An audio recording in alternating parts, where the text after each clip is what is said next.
Yeah, I've heard this question a lot, but the real question is how to communicate effectively with humans. How about if we start with communicating effectively with humans, and then we can deal with these kind of aliens over there. Look, fundamental human nature doesn't change when somebody becomes an executive in an organization, unless the aliens get hold of them. Yeah, and put the probe up there, and replace with something else. Same thing with politicians. Same things with religious figures. Saints, all the rest of that. Mothers, sports people, all the rest of these things. They are human, and their fundamental nature does not change. What does change are expectations, beliefs, and filters. So, I've had the most experience with government-wise with senior politicians and senior civil servants. And here in the UK, they develop kinds of filters around language and the forms of language that are used.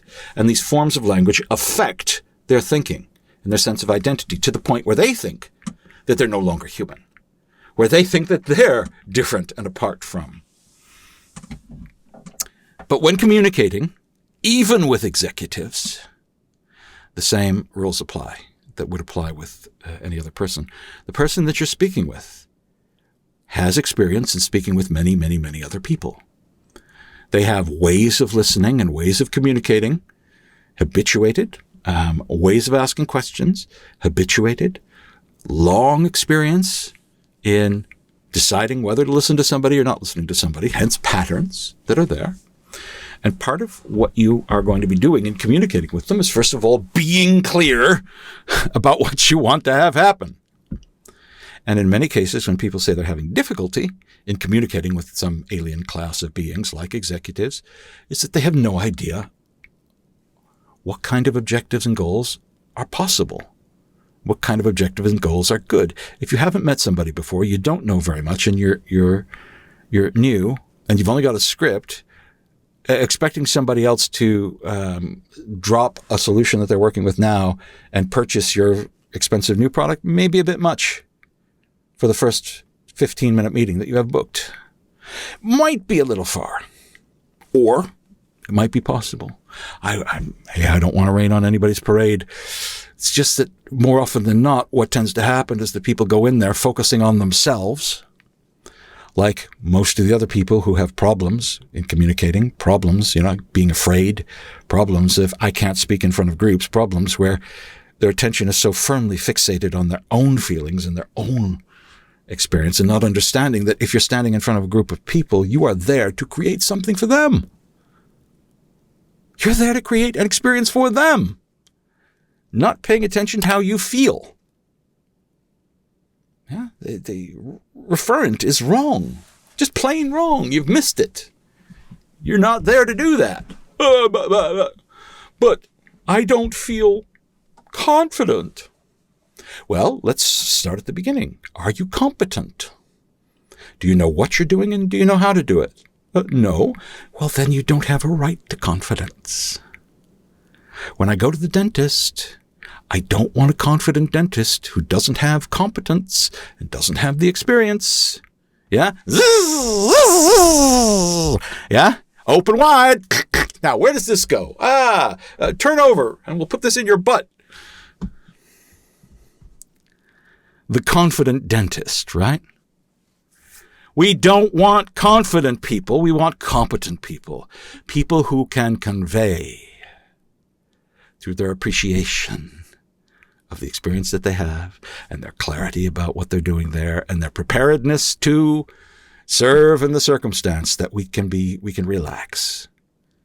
We can listen to what they have to say. We can consider what they have to say, and we can follow their recommendations. Yeah? No. Yeah? If you're in such a state that the sound of your voice is like a dentist's drill, then no, you're not ready. All of that fixation on self and on the fear of the other, the alien other, the strangely otherworldly and badly intended other, You've done a number on your head. And we have to undo that number first and get it so that you understand that not only are you talking to humans, you have humans who have preferences and humans who have context and a situation that they're in, and that they have needs and interests. And when you combine all of that together, that it should be possible for you to create an experience whereby you're respecting their preferences and needs, and where you can create an experience that is both either interesting or valuable or whatever it is, to the point where they can then say yes. We talk about A game. We talk about being ready, bringing your A game, what you're best at.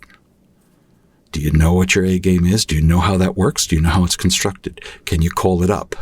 Do you know how to put it together? That's something you need to work on. The second thing you need to work on is you need to stop seeing these people as something other than. If, I don't know, you had a bad experience when you were a kid, or somebody gave you some criticism when you were at school or whatever, you'll have to work on that and get over it.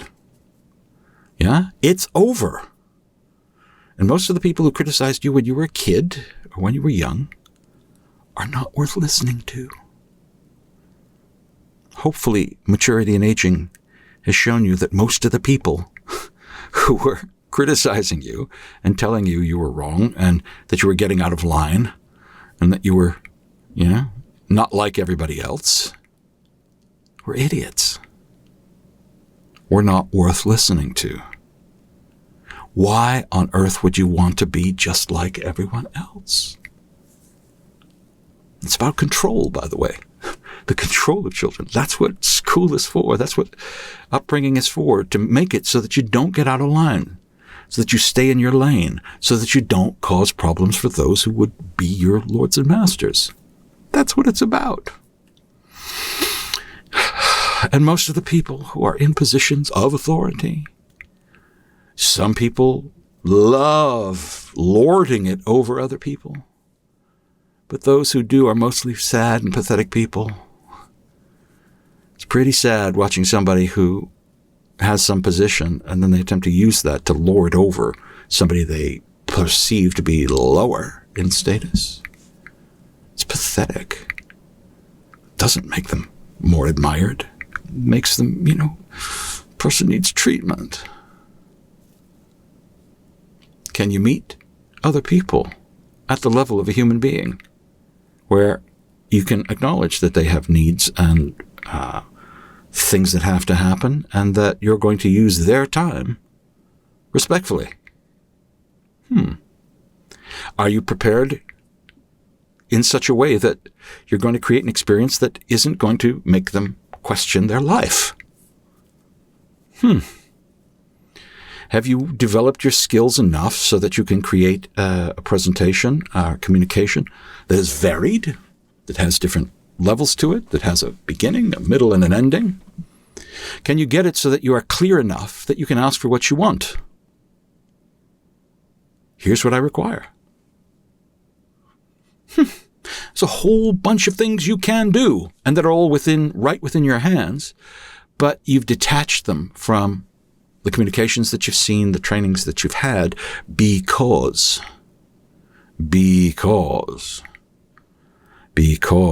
you've only been paying attention to that reactive fear that you had with regard to either some experience you had or something that you saw, another person or something on film or whatever, that you identified with and then had the reaction to.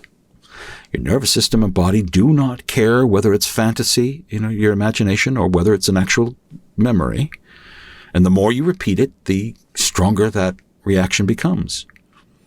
Then you can call up that fantasy plus the response there. They become one by now at any point. And even if it was just one moment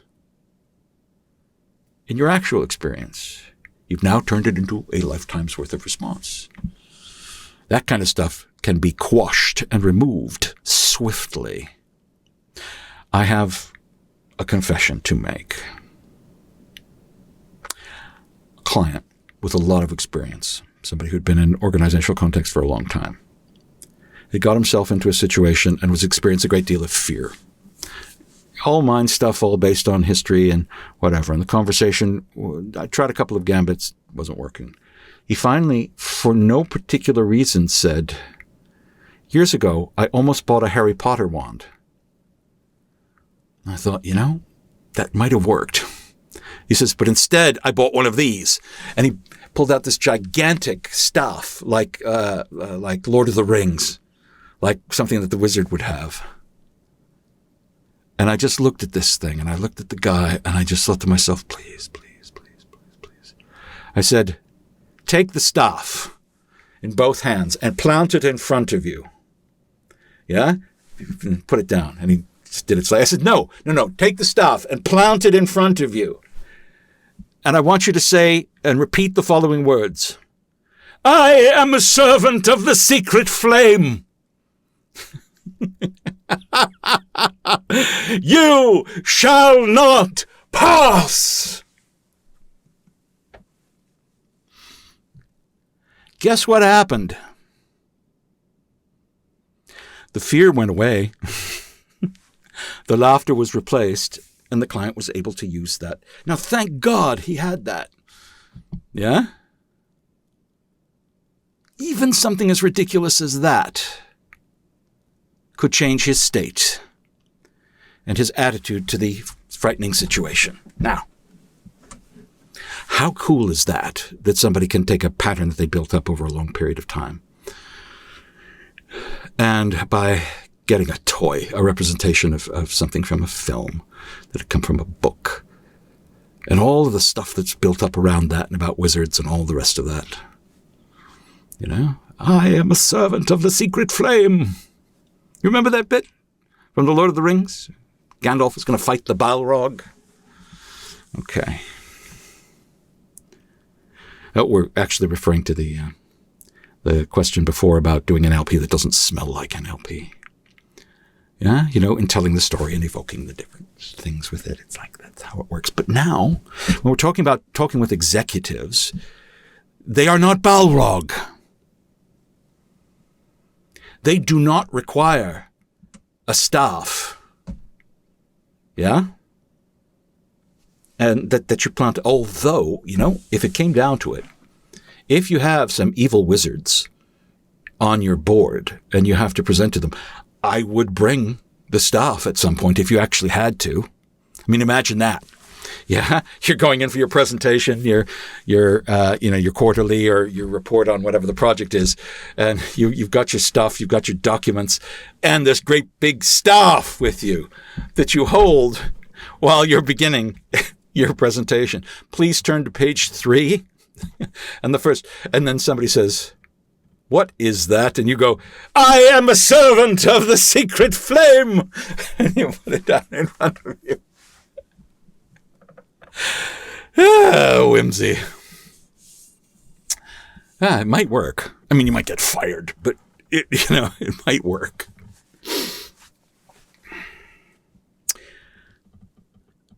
You can apply all of the skills that you've learned if you've been on a practitioner or a master practitioner course, or through the various products that we've had here. Yeah. First you work on yourself, and then change that picture of what these executives are and what they represent. They're just people. If you're smart, these executives that you want to speak with. I mean, if you're in the organization, do you know anybody who knows the different people that you want to speak to? Do you have an idea of what they prefer and what they like in a presentation? Some people will want more data. Some people will want, a bullet point summarized one-pager. Other people will want all of the details so that they can look at it later. Other people will want you to go through the process of the 25 PowerPoint slides with spreadsheets on them and take them through it one at a time, whereas other people will simulate consciousness but actually be dying on the inside while that happens. But you can find out what they like and what they appreciate, and you can craft what you're going to say and how you're going to say it to their preferences. Does that sound like something NLP-ish? Finding out what the patterns are, and then, you can talk with other people. You can find out Yeah, what's tended to work? How can I speak with executives? I hope that's enough of a beginning to get you back on track. Yeah? Behave more like a human. Treat them more like a human. Yeah? Some of them aren't. Understand? You can rip the mask off and there's that gray alien face underneath. Yeah? But you don't have to be afraid of it. It's just folks, even if they're from across the galaxy.